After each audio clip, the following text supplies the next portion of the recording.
Sir, ನಿಮ್ಮ ಸಿನಿಮಾಗಳ ಮೂಲಕ ನೀವು ನಮ್ಗೆಲ್ಲ ಹುಳ ಬಿಡ್ತಾ ಇದ್ರಿ.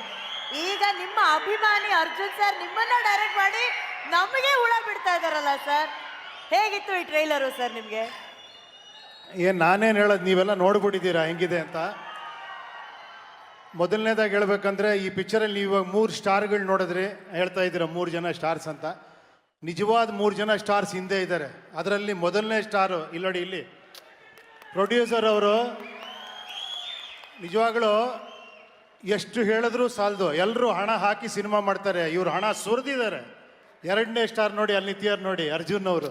ಇನ್ನು 3ನೇ ಸ್ಟಾರ್ ಯಾರು ಹೇಳಿ? ಇಲ್ಲ, ಕ್ಯಾಮ್ರಾಮನ್ ಇದ್ದಾರೆ. ಎಲ್ಲಿ? ಸತ್ಯ ಹೆಗಡೆ ಅವರು ಬಂದಿಲ್ಲ. ಇನ್ನು ಬಿಟ್ರೆ ಇಲ್ಲಿದ್ದಾರಲ್ಲ, ಹ್ಯಾಟ್ರಿಕ್ ಹೀರೋ, ಕರುನಾಡ ಕಣ್ಮಣಿ ಎಲ್ಲ ನೀವು, ರಾಜ್ ಬಿ ಶೆಟ್ಟಿ ಅವರು. ಇವತ್ತು ಮೋಸ್ಟ್ ವಾಂಟೆಡ್ ಹೀರೋ ಅವರು ಕನ್ನಡ ಇಂಡಸ್ಟ್ರೀಲಿ. ಅವ್ರ ಕಾಲ್ ಶೀಟ್ ಸಿಗೋದೇ ಕಷ್ಟ ಆಗ್ಬಿಟ್ಟಿದೆ ನಮಗೆ. ನಿಮಗೂ ಅಷ್ಟೇ ಗುರುವೆ, ಪ್ರಮೋದ್ ಅವ್ರು ನೀವು ಅಷ್ಟೇ. ನಿಮ್ದೆಲ್ಲ ಒಂದು ಟೀಮೇ, ಒಂದು ಇಂಡಸ್ಟ್ರಿನೇ ಬೇರೆ ಲೆವೆಲ್ಗೆ ತೊಗೊಂಡೋಗ್ತಾ ಇದ್ದೀರಾ. ಸುಧಾರಾಣಿಯವ್ರು ಬಿಡಿ, ನಾವೆಲ್ಲ ನಿಜ ಹೇಳಬೇಕು ಅಂದರೆ ನಿಮ್ಮ ಪಿಕ್ಚರ್ ನೋಡಿದಾಗ ರೋಡಲ್ಲೆಲ್ಲ ಡ್ಯಾನ್ಸ್ ಮಾಡಿಬಿಟ್ಟಿದ್ದೀವಿ ನಾವು ನಿಮ್ಮಿಬ್ಬರು ಪೇರ್ ನೋಡಿದಾಗ. ಶಿವರಾಮ್ ಕಾರಂತರು ಪ್ರಕೃತಿಲಿ ದೇವ್ರು ನೋಡಿದ್ರಂತೆ, ಕುವೆಂಪು ಅವರು ಬರವಣಿಗೆಯಲ್ಲಿ ದೇವ್ರು ನೋಡಿದ್ರು, ಅಣ್ಣ ಅವರು ಅಭಿಮಾನಿಗಳಲ್ಲಿ ದೇವ್ರು ನೋಡಿದ್ರು. ಅದೇ ನಮಗೆ ಕಲಿಸ್ಕೊಟ್ಟಿರೋ ಪಾಠ ಅವರು. ಸೊ ಅಂಥ ದೇವರುಗಳ ಮುಂದೆ ನಿಂತ್ಕೊಂಡು ಇಂಥ ಒಂದು ಪಿಕ್ಚರಲ್ಲಿ ನಾವೆಲ್ಲ ಸೇರಿ ಮಾಡಿರೋ ತುಂಬ ಖುಷಿ ಅನ್ನಿಸ್ತಿದೆ. Thank you. I like it.